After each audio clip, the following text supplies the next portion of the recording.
have to have the air on because it's so hot today, but I just wanted to vlog and introduce you to Auckland. I'm here. I made it to Auckland safely yesterday. I was just at a beach now that overlooked Auckland from Devonport. So far Auckland's been really chill. I met a nice girl, Melanie. She's from France and we've been hanging out. Tonight we're gonna go see some fireworks, and then tomorrow I'm hitting the road and I booked a very tiny beach hostel in another town an hour's drive north of here. So I'm so excited. The road trip is going off to a very great start.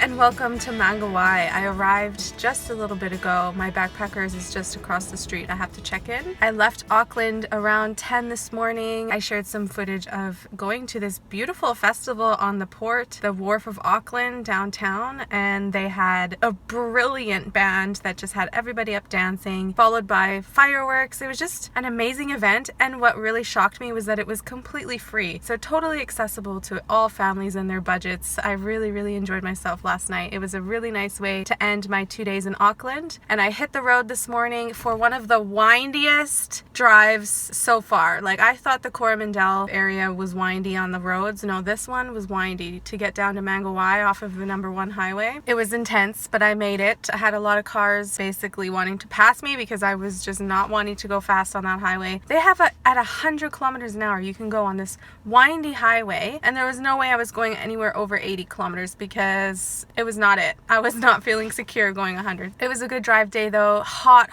as today. We're right in the thick of summer. Things are heating up. I think this place is really pretty. There's so much nice scenery along the ocean, the beautiful coastal views as well as rolling hills. It seems like it's a quiet beach holiday destination in Mangawhai. Right now I just have one night booked at this place. This very grassroots backpackers that I found on Facebook. They don't have a website. They're not on any booking websites. They're only grassroots. You have to call to make a reservation, and even then they only asked for my name. They didn't ask for a credit card. It was very cute. So I'm here now. It's 1 p.m. and I'm gonna probably check in, drop my bags, and then head straight to the beach because it is so hot. I just have to cool off and do what I do best. Relax on holiday.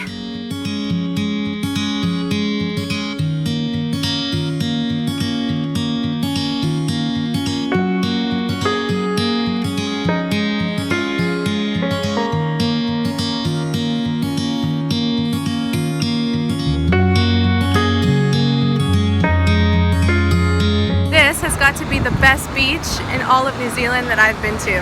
The water is so nice and clear and warm. You can swim in it and play in the waves. The sand is so soft, and the beautiful Mangawhai heads right there. Honestly, the best beach in New Zealand so far that I've found.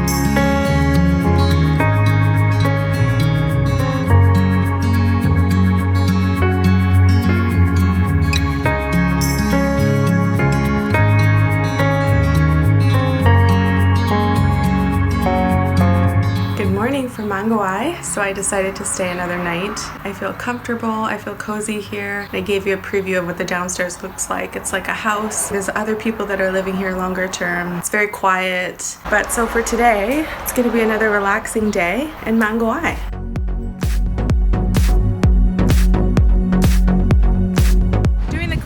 walk. It's a little bit cloudy, so hopefully it'll be better. Not as sunny, not as hot. But you gotta walk on the beach 10 minutes till you get to start the track. So let's do this.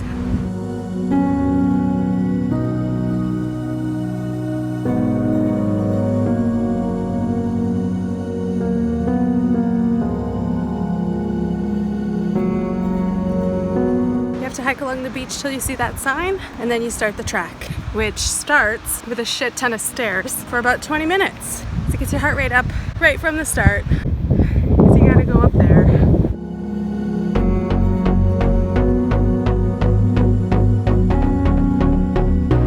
Here we go. My favorite, stairs.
Peaceful walk.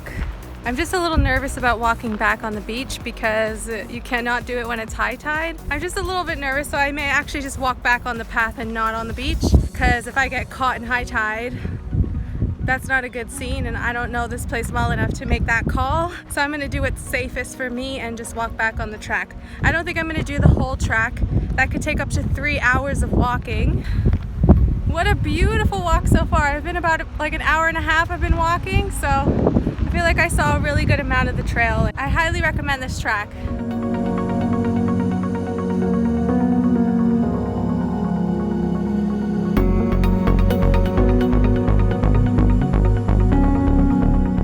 I'm just leaving Mangawhai now. I'm actually happy to be moving on. I thought maybe that I'd want to live there a little bit longer term, but after just seeing a little bit more of what the town has and kind of the vibe of the house, I decided I'm probably not going to come back, just because, you know, the people that were staying there weren't the friendliest. They all were from France and they just hung out together and spoke French and weren't even making an effort to try talk to me. I would say hi and that was about it. So that was a bit off-putting. And then the other thing that would probably get a little bit annoying is that there is really no main grocery store. It's just a small foursquare that's very tiny, doesn't have a very good selection of items, and it's expensive to buy food there. So I think after time that would get on my nerves a bit. But the road trip is going to continue. Like I said, I'm going to Whangarei or Whangarei, however you pronounce it. I'm really bad at pronouncing these names. I apologize in advance, but yeah, I do my best. So I'm staying at the Cell Block Backpackers. This should be interesting. It used to be a former jail that they converted into a hostel. It has good reviews, but I'm a little skeptical, so I only booked one night in. I don't know how it is. If I enjoy it, I'll probably book another night in. I tend to be doing like 2 nights in each spot. If I'm finding I'm not vibing with it, I'll move on and continue the road trip. So for now, let's hit the road. 60k north, only an hour's drive to Whangarei. I have to show you guys this hostel I'm staying at. It used to be a jail, and I'm gonna stay here for one night. We'll see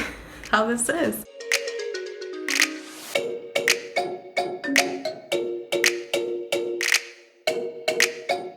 I have painted it a little bit, spruced it up.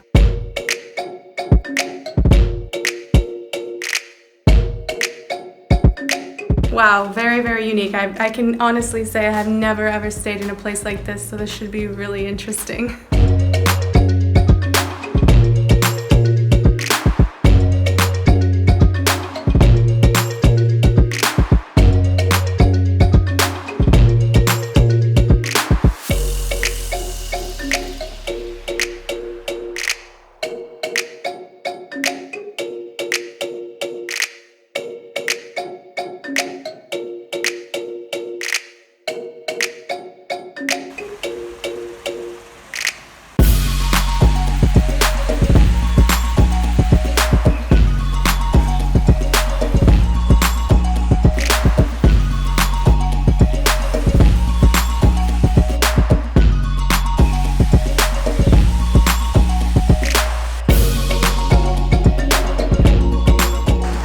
waterfall. You can see it right from the car park. You don't have to do a hike or anything. It's just right in town.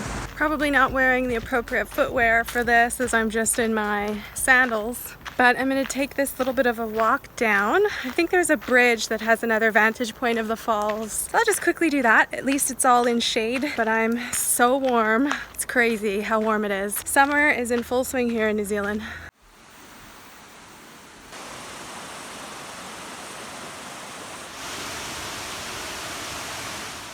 Hey everyone! I slept in a jail cell last night. Wow, what an adventure I had. I had a very great connection with my cellmate. Her name was Carolina from Germany. She was so nice and we had really deep chats, just like a 2-hour conversation together. I just thought that that was very nice to have a deeper connection and get more into a topic versus just, you know, the superficial chatting that you often do when you're traveling. So that was actually a pleasant surprise. But yeah, Whangarei, yesterday I did the waterfall and that was really pretty. And today is a full day. I will be leaving Whangarei and going to Titicaca coast, and I'm going to be doing a full day boat excursion starting at 10:30. So I have to drive there. It's 30 minutes from the city center here. So I'm gonna head out now because I'm super excited and I just want to get there. I love being out on the water. This is gonna be amazing. I booked another night at this place, the Cell Block Backpackers, because I needed a place to stay. There's not really anywhere to stay near Titicaca. There is, but they're very expensive, like hotels. So I booked another $30 bed in the cell tonight. So I'll come back here and spend the night again here in Whangarei. Maybe I'll get up to something later, but I'm sure I'll probably be pretty tired from my epic day out on the water. So let's hit the road, get to Titicaca, and let's see what the Poor Knights Islands have to offer. So I made it here to Titicaca, and I just had to come on quickly before I get on the boat. I am early. I had to say and talk about the highway. My focus has to be 100% on the road at all times, but especially in New Zealand it has to be 100%. You cannot look down at the radio or look at your phone for directions for even longer than a brief like nanosecond, because the road could be turning and turning and turning in a matter of seconds. Just to put things in perspective, that was supposed to be a 30-minute drive. It ended up taking me more closer to 45 minutes because I go very slow around these turns. It's just a constant winding. But I will just show some of the little towns, kind of like a little bit of a center for this very small beach town. The marina is just further down that road. That's where I have to go to check in to catch my boat.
Hi guys! I did something funny yesterday. I filmed a video of like a wrap up of yesterday's activities, but I was filming on my phone and the camera was facing the wall, not my face.